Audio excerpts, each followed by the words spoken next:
Bugünlerde Şəbnəm Tovuzunun, müğənni Şəbnəm Tovuzunun doğum günü oldu. Mən də belə bəzi açıqlamalar vermişdim.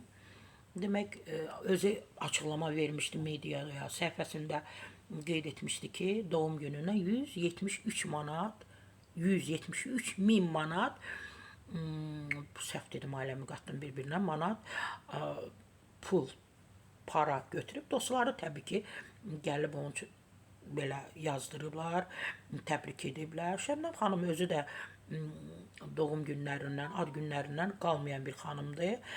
Müğənni Nəfəs rəngarəng verilişində olub. Hamı ona sual verir ki, Nəfəs xanım, siz Şəbnəm xanımın doğum gününə getmişdinizmi? O da maraqlı bir açıqlama verib. Təbii ki, mən də istinad edirəm Milli.az-a. Ad gününə yazdığı məbləği açıqlayıb.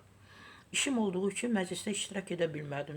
Üzürlü sayısın, ancaq hədiyyəsini göndərdim. 500 dollar, 500 dollar da bizim pula çevirəndə milli pulumuza 850 manat etdi. Geçsəydim 1000 dollar yazdıracaqdım. Təbii ki, bu belə maraqlı açıqlamaya səbəb olur. Məncə kifayətdir də, az pul deyil ki 500 dollar. O da mən düşünürəm ki, Şəbnəm xanım belə xırdaçı adam deyil, heç küsüb inciməz də. Əksinə deyər ki, gəlmisiniz, bu mənə bəsdir. Bu mənə kifayətdir.